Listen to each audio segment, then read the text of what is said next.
Alden Richards, buo na ang pagpapasya na iwanan na lang ng tuluyan ang pretty girl na si Catherine Bernardo. Masaya kaya si Daniel Padilla? Huy! Sana hindi naman na mangyayari na magkaroon ng pangalawang pagkakataon sa relasyon ni Daniel Padilla at Catherine Bernardo dahil sadya nga naman na masasayang lamang ang nasimulang pagmamahalan ni Alden Richards at Catherine Bernardo. Opo, sadyang nasasaktan lalo ang damdamin ng dalaga noong magkarelasyon pa lang sila ni Daniel Padilla. And of course, alam ng mga netizens na one day ay makakalimutan din ang lahat ng mga hinanakit sa puso ng dalaga dahil sa kanyang pag-ibig para sa gwapong aktor na si Daniel Padilla. Labis ang pangungulila noon sa dalaga kaya siguro ay dalang-dala na ngayon si Catherine Bernardo na balikan pa ang dating pag-ibig kay Daniel Padilla. Kaya ganoon na lang katindi ang kaligayahan na nararamdaman sa kanilang mga fans ngayon.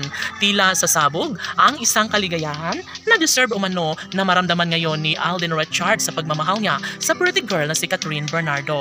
Ito ang pinaka-the best na pangyayari sa ad ni Alden Richards na mapatunayan ura mismo kung sino talaga ang gustong makapiling ni Catherine Bernardo, si Daniel Padilla ba o ang kasalukuyang karelasyon na si Alden Richards. Maraming buto kay Daniel Padilla dahil dito umano tunay na mas magiging maligaya si Catherine Bernardo sa pagmamahal ni Daniel Padilla. Ngunit milyon-milyon din ang humahanga at pumapabor sa pagmamahalan ni Catherine Bernardo at Alden Richards na sana'y deserve nila ang lumigaya na magkasama sa habang buhay na sila lamang ang magsama hanggang sa pagtanda.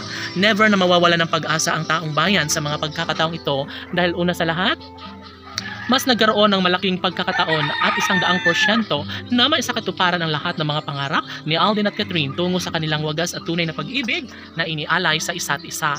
Marahil malabo pa na mangyayari ang pag-iisang dibdib ni Alden Richards at Catherine Bernardo. Umaasa ang lahat na magkaroon ng pagkakataon na maisakatuparan ang pinapanalangin ng lahat na ibigay ang 100% pagmamahal tungo sa isang kaligayahang nagbibigay kasiyahan sa taong bayan. Tanong ng mga netizens, maaari nga ba na magkaroon ng habang buhay na kaligayahan si Alden Richards at Catherine Bernardo? Gayong nariyan si Daniel Padilla na patuloy na gumugulo sa isip at puso ni Catherine Bernardo. Hay, paano na lang kung tuluyan ngang magbalikan si Daniel at Catherine? May panahon pa kaya si Alden Richards na pumili ng landas para tuluyan niyang makalimutan ang pretty girl na si Catherine Bernardo? Well, wala pa rin namang katotohanan ang lahat at posible pa rin na magwawagi ang pretty girl na si Catherine at ang gwapong aktor na si Alden Richards. Ito umano ang inaasahan ng lahat na sana'y darating ang magandang pagkakataon na maisakatuparan din ang pinangarap ng taong bayan na makamit ni Alden at Catherine ang kaligayahang nararapat sa kanila maramdaman sa kanilang mga puso't isipan. Laban!